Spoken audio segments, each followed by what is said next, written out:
السلام علیکم۔ آج پیر ہے مارچ کی 16 تاریخ۔ میں ہوں خالد حمید، خبروں کے ایک بلیٹن کے ساتھ۔ مشرق وسطی میں ایران اور اسرائیل کے درمیان جاری جنگ پیر کو 70ویں دن میں داخل ہو گئی ہے۔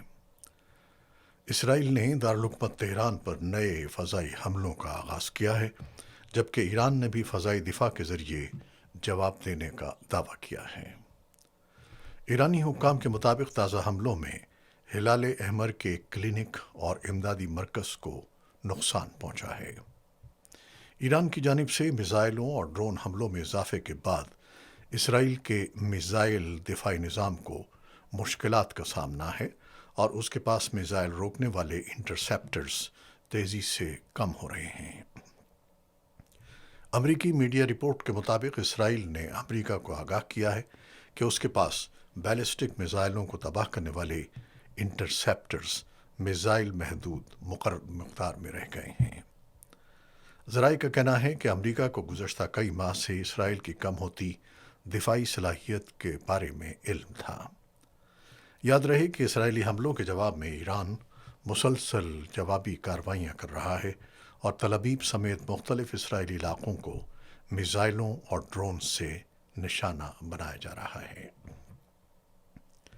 عرب میڈیا کے مطابق امریکہ، اسرائیل اور ایران کے درمیان جاری جنگ کے 15 دنوں کے دوران مختلف ممالک میں جانی نقصان کے اعداد و شمار سامنے آئے ہیں۔ رپورٹس کے مطابق ایران میں امریکی اور اسرائیلی حملوں سے 1444 افراد جاں بحق ہوئے۔ لبنان میں اسرائیلی کارروائیوں کے نتیجے میں 773 افراد جاں بحق ہوئے۔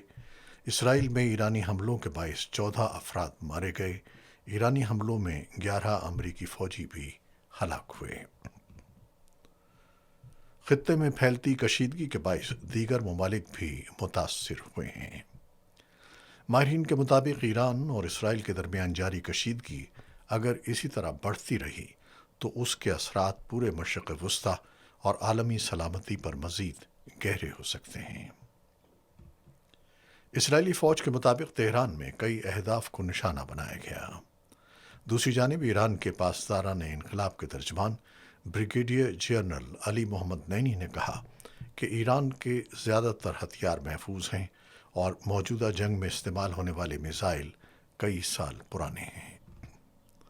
ایرانی وزیر خارجہ عباس عراقچی نے ایک انٹرویو میں واضح کیا کہ ایران نے جنگ بندی یا مذاکرات کی درخواست نہیں کی اور وہ طویل عرصے تک دفاع کے لیے تیار ہے۔ امریکی اور اسرائیلی طیاروں نے ایران کے شہروں اصفہان اور شیراز میں بھی میزائل اور بم حملے کیے ہیں، جن میں کم از کم 15 افراد جاں بحق ہو گئے۔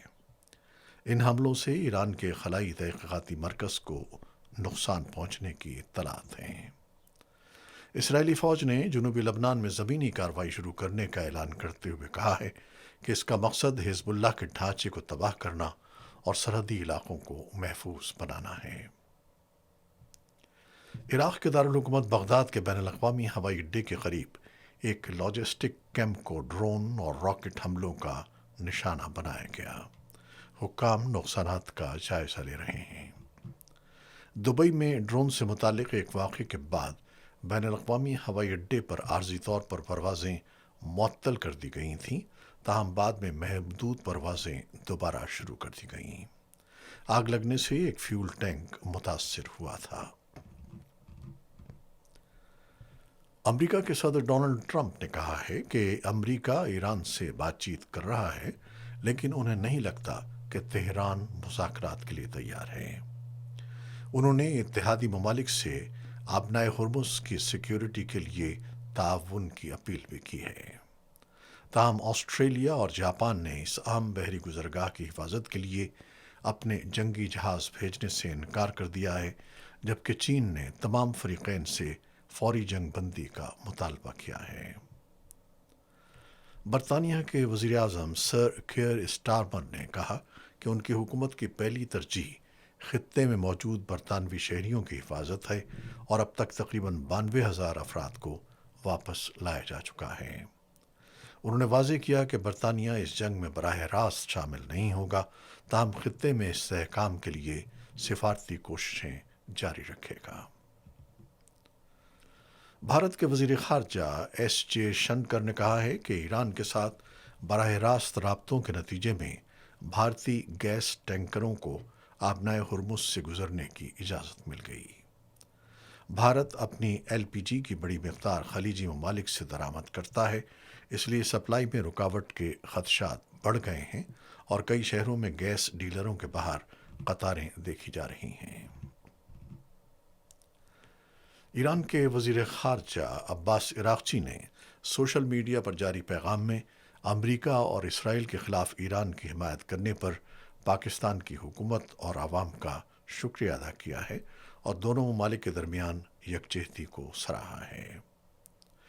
مجموعی طور پر مشرق وسطیٰ میں جاری کشیدگی نے عالمی سیاست، توانائی کی ترسیل اور فضائی سفر سمیت کئی شعبوں کو متاثر کرنا شروع کر دیا ہے، جبکہ عالمی طاقتیں صورتحال کو مزید بگڑنے سے روکنے کے لیے سفارتی کوششیں جاری رکھے ہوئے ہیں۔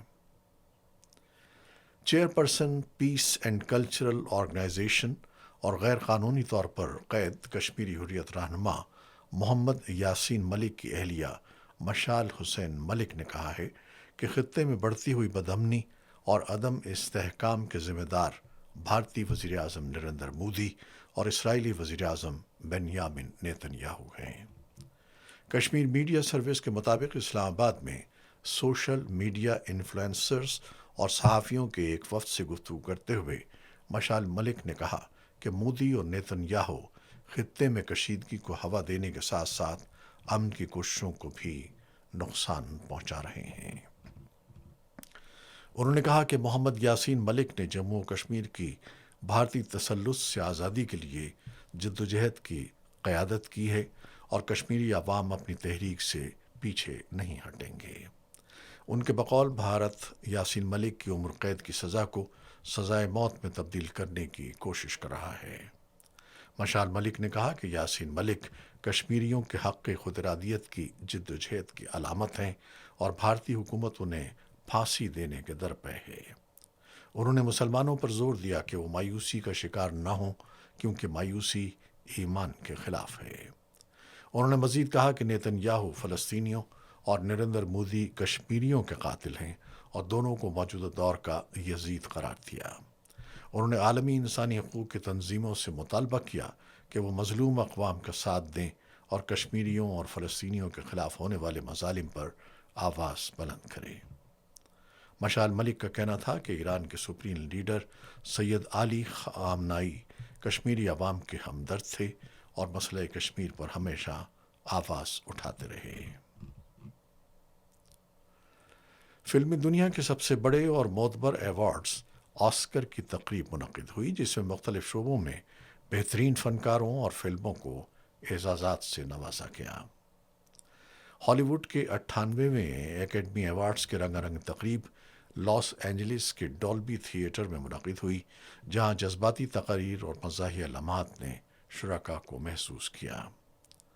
اس سال film one battle after another نے بہترین فلم کا ایوارڈ اپنے نام کیا۔ اداکارہ جیسی بکلی بہترین اداکارہ، جبکہ مائیکل بی جارڈن بہترین اداکار قرار پائے۔ بہترین اوریجنل گانے کا award music band Hunter X کے گولڈن کو دیا گیا۔ تقریب کے دوران دلچسپ مناظر بھی دیکھنے کو ملے۔ فلم فرینکسٹائن کے پروڈکشن ڈیزائنر ایک ہاتھ میں آسکر ٹرافی اور دوسرے ہاتھ میں مشروب لیے میڈیا سے گفتگو کرتے نظر آئے۔ اسی طرح دستاویزی فلم مسٹر نو باڈی اگینسٹ پیوٹن کے فلم ساز پاشا تالنکن اپنی کامیابی کے اعلان والا لفافہ بار بار پڑھتے رہے۔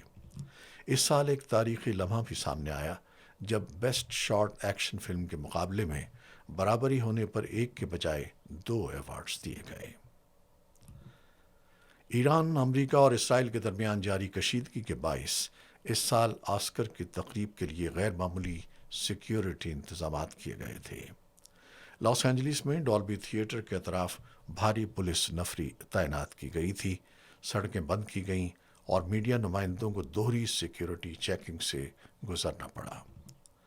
ریڈ کارپٹ کی تیاریوں کے لیے ایک ہفتے قبل ہی علاقے کو فلمی سیٹ میں تبدیل کر دیا گیا تھا۔ تقریب کے دوران ہسپانوی اداکار ہاویئر بارڈیم نے فلسطین کے حق میں نعرہ لگایا اور امریکی صدر ڈونلڈ ٹرمپ اور اسرائیلی وزیر اعظم بنیامن نیتن یاہو پر تنقید کی۔ اس کے علاوہ کئی فنکاروں نے آرٹسٹس فار سیز فائر کا بیج پہن کر غزہ میں جنگ بندی کی حمایت کا اظہار کیا۔ اور اب کرکٹ سے متعلق خبریں۔ انٹرنیشنل کرکٹ کونسل نے پلیئر آف دی منتھ کے لیے نامزدگیوں کا اعلان کر دیا ہے۔ پاکستان کے بلے باز صاحبزادہ فرحان کو بھی اس اعزاز کے لیے نامزد کیا گیا ہے۔ انہوں نے آئی سی سی T20 ورلڈ کپ میں شاندار کارکردگی دکھاتے ہوئے 160.25 کے اسٹرائک ریٹ سے 383 رنز بنائے اور ایونٹ کے ٹاپ اسکورر رہے۔ اس دوران انہوں نے 2 سنچریاں بھی اسکور کیں۔ پاکستان کرکٹ ٹیم کے سابق کپتان اور مایہ ناز وکٹ کیپر بلے باز سرفراز احمد نے بین الاقوامی کرکٹ سے ریٹائرمنٹ کا اعلان کر دیا ہے۔ انہوں نے اپنے کیریئر میں پاکستان کی جانب سے 54 test matches, 117 one day matches اور 61 T20 میچز کھیلے۔ سرفراز احمد کی قیادت میں پاکستان نے سن 2017 میں بھارت کو شکست دے کر آئی سی سی چیمپئنز ٹرافی جیتی تھی۔ وہ دنیا کے واحد کپتان ہیں جنہوں نے جونیئر انڈر 19 ورلڈ کپ اور سینئر سطح پر آئی سی سی ٹائٹل جیتے۔ انہوں نے مجموعی طور پر 6164 رنز بنائے، جبکہ وکٹوں کے پیچھے 315 کیچز اور 56 اسٹمپس کیے۔ ان کی خدمات کے اعتراف میں حکومت پاکستان نے انہیں سن 2018 میں پرائڈ آف پرفارمنس سے نوازا تھا۔